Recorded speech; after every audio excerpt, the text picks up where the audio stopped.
Hello दोस्तों, मैं हूं बवर सिंह और आप सभी का स्वागत है। दोस्तों, आवड़ माता आदि शक्ति, जिनको तैनमाड़ा राय कहते हैं, तनोट राय कहते हैं, जिनको बादरिया राय भी कहते हैं, ये वही देवी है जिसके मंदिर के आसपास में पाकिस्तान ने 1971 और 1965 के युद्ध में अनेक बम फेंके, लेकिन एक भी बम नहीं फटा। और उसको देखने के लिए दुनिया भर के लोग आए, वैज्ञानिक भी आए, और पहली बार ऐसा प्रमाणित उन्होंने वैज्ञानिकों ने किया कि बम सही सलामत थे लेकिन फूटे नहीं। ये चमत्कार वही देवी जो हमारी आराध्य देवी है, जो हमारी कुल देवी है, भाटियों की भी कुल देवी आवड़ माता, इसका ये प्राचीन स्थान।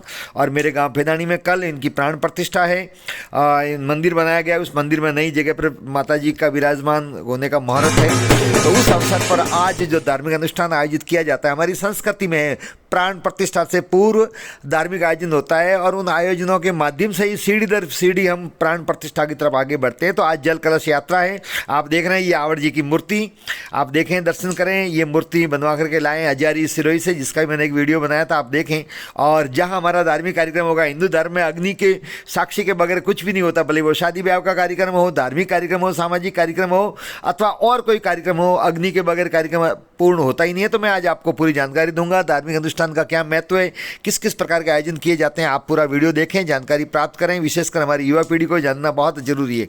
तो दोस्तों, कल प्रतिष्ठा है, उससे पूर्व सबसे पहले आज जल कलश यात्रा निकाली जा रही है। जिन जिन बंधुओं के चढ़ावे थे वो सभी नहा धो करके, साफे बांध करके और सज धज करके आए हैं। और आप देखें ट्रैक्टर की ट्रॉली के अंदर ये सब बैठे हैं, जिसमें 5 कुंवारी कन्या जिनकी उम्र 9 साल अथवा 9 साल से कम होती है, वो धार्मिक महत्व में पूजनीय मानी जाती है। देवी, हमारे यहाँ बच्चियाँ तो वैसे देवी का रूप होता है, लेकिन बिल्कुल कन्या जो होती है वो सर्वश्रेष्ठ मानी गई है और किसी भी धार्मिक अनुष्ठान में इनकी उपस्थिति साक्षात देवी के रूप में ही मानी जाती है। अतः इनको हर वक्त, हर कार्यक्रम में हम ससम्मान बुलाते हैं। नवरात्रि में आपने देखा होगा, रामनवमी के दिन, दशहरे से एक दिन पहले 9 कन्याओं को जिमाने का भी प्रथा होती है। ये बंदूक से फायर करके उन्होंने इसका विधिवत शुभारंभ किया।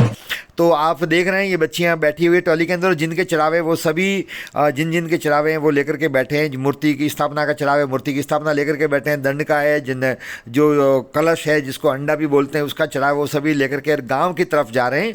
और मंदिर गांव के ठीक बाहर ही है, वहाँ से ये जल कलश यात्रा आरंभ हुई और ट्रॉली में बैठ करके सब गए और गाँव के अंदर गए। और हमारी जो कोटड़ी है, जहाँ पर हमारे मेहमान आते हैं, कोई भी अतिथि आते हैं, वो यहीं ठहरते हैं। गांव की बैठक यहाँ होती है होली, दीपावली, तीज त्योहार पर्व पर, और यही गांव में बैठ करके यहीं पर पंच पंचायती भी होती है। वो हमारा एक सम्मानीय स्थान होता है, वहीं पर ये जल यात्रा जारी है। ऑलरेडी तक ये यात्रा गई और वहाँ पर हमारे जितने भी आसपास के महिलाएँ हैं, हमारी जो बहनें आई हुई है वो हैं, जब जितनी भी बिंदनियाँ हैं, वो सभी ठुकरानियाँ हैं, वो सभी यहाँ पर उपस्थित हैं और दर्शन करने के लिए।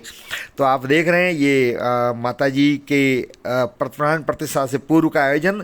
सभी भाई ग्रामवासी, पूरे गांव के अंदर उमंग और उत्साह का माहौल है और सब निचरावर कर रहे हैं माता जी के मूर्ति के ऊपर। आप देख रहे हैं सभी बायाँ आई हुई है, ये हमारी सभी बहनें जिनको हमने आमंत्रित किया है, जो जहां अलग अलग अपने ससुराल से आई है। जमाई साहब भी पधारे हैं, काफ़ी लोग तो ये कर रहे हैं।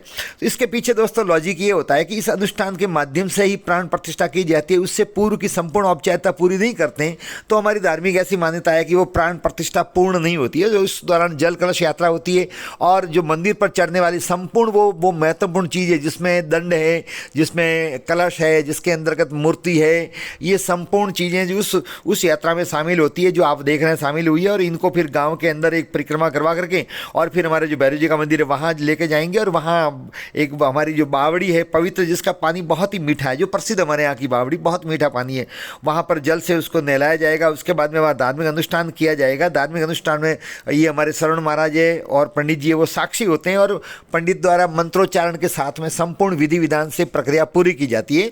और ये सब कुछ करने के बाद में ये ऐसा माना जाता है कि ये शुरुआत होती है प्राण प्रतिष्ठा की और यहीं से प्राणों का निर्माण आरंभ हो जाती है। प्राण प्रतिष्ठा का, प्राणों का आरंभ हो जाता है और धीरे धीरे जो गतिविधि आगे बढ़ती है, कार्यक्रम आगे बढ़ते हैं, त्यों त्यों प्राण प्रतिष्ठा की तरफ हम बढ़ते हैं, त्यों त्यों उसके अंदर प्राणों का जो निर्माण होता है, सर्जन होता है, वो बढ़ता है। दूसरी बात, इस प्रकार की जो हमारी धार्मिक कार्यक्रम की यात्राएं होती है अथवा धार्मिक जो कार्यक्रम होते हैं, उसके माध्यम से हमारी भावनाएं शुद्ध होती हैं। हमारा ध्यान केवल एक कार्यक्रम की तरफ है, हम मन में न किसी प्रकार का विकार होता है, न राग, न द्वेष। और ये सभी बड़े बुजुर्ग बैठे हुए हैं आप देखें, और जो भी मेहमान आए हैं वो भी सभी बैठे हैं, पिताजी और ये सभी जो हमारे गांव के और भी लोग हैं मेहमान आए हैं वो भी बैठे हैं। इन लोगों का आशीर्वाद रहता है, मार्गदर्शन देते हैं और सभी मिलकर के इस कार्यक्रम में सहभागिता निभाते हैं उसी भाव से, उसी शांत चित्त भाव से, और उस पवित्र भाव से अनुष्ठान में भाग लेते हैं तो निश्चित तौर पर हमें उसका फल मिलता है, मन में शांति सुकून का भाव आता है, हमारे अंदर उमंग और उत्साह बढ़ता है। ये हमारे धार्मिक पर्व, हमारे त्यौहार, ये जितने भी कार्यक्रम होते हैं, ये आप देखें दुनिया में और कहीं पर भी ऐसे आपको ये ऐसे रीति रिवाज, ऐसी परंपराएं नहीं मिलेगी जो संपूर्ण रूप से आध्यात्मिकता से जुड़े हुए। और आध्यात्मिकता वो शक्ति है जो मानव को उच्च शिखर पर ले जाती है और उसके विचारों को ठेठ ऊंचाई प्रदान करती है। तत्पश्चात व्यक्ति अपने आप को आम जन से ऊपर उठता हुआ समझता है और विचारों में भी उसमें प्राचुर्यकृत भाव पैदा होता है। यही तो आप देख रहे हैं, इस उमंग में सभी कार्यक्रम में शामिल है, क्या बुढ़े, क्या जवान, क्या बच्चे, क्या बहनें, सभी उसमें शामिल। और यहाँ आए हमारी भैरव जी का मंदिर आपने देखा, ये आदमकद प्रतिमा, बहुत ही प्यारी प्रतिमा और बहुत ही प्यारा स्थान है। आप देख ले, बहुत ही रमणीय स्थल है। सामने बट का बहुत सारा वृक्ष, बड़ा वृक्ष खड़ा है, उसके यहाँ पर हमारे वैशाख महीने में तो भक्तों का तांता लगा रहता है। बहुत ही ऐतिहासिक स्थान है। मेरे गांव में 2 बड़े बड़े ऐतिहासिक अंदाज से गावेश्वर महादेव का स्थान है जिसका मैंने पूर्व वीडियो बना के भेजा। रही है भैरव जी का, और ये हमारी कन्याएं जिन पर कलश यात्रा को लेकर के और जल कलश ले जाने का दायित्व है, छोटी छोटी 9 साल से कम उम्र की बच्चियाँ। और ये हम बाप पर वहाँ पर आए भैरव जी के, वहाँ पर तो श्रवण महाराज और अन्य महाराज है वो धार्मिक अनुष्ठान कर रहे हैं। और उस धार्मिक अनुष्ठान के अंदर 5 कलश है आप देख रहे हैं। इस कलश के अंदर इस बावड़ी का, हमारे जो पवित्र बावड़ी है, इसका जल भरा जाएगा, जल भर के और उसके बाद में मंत्रोच्चारण के बाद में किया जाएगा। अब दोस्तों मैं बताता हूं जल का क्या महत्व है।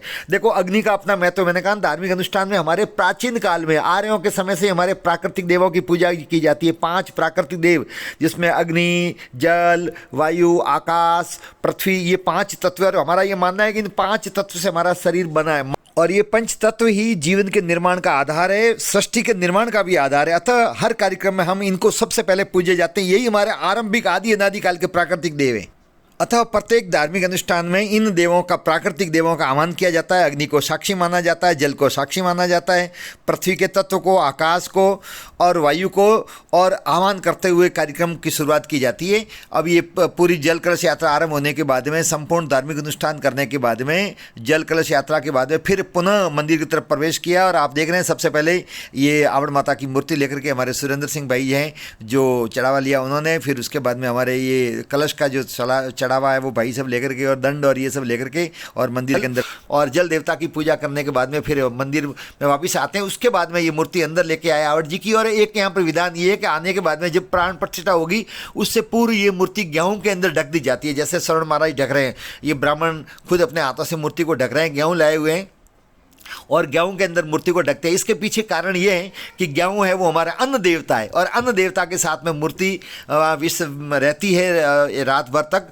तो निश्चित तौर पे उसके बाद में अन्नपूर्णा देवी के रूप में भी इसके मन में भाव पैदा होता है जो हमें आशीर्वाद के रूप में अन्न से, धन से परिपूर्ण करती है। उसके बाद में हवन के जिनके चढ़ावे थे, हवन शुरू हो गया है। आड़व हवन में हमारे सभी भाई और सब पत्नी बैठे हैं उनकी धर्मपत्नियों के साथ में, और ये कार्यक्रम हो रहा है। तो आपको ये वीडियो कैसा लगा, लाइक करें, शेयर करें, सब्सक्राइब करें। आपका धन्यवाद।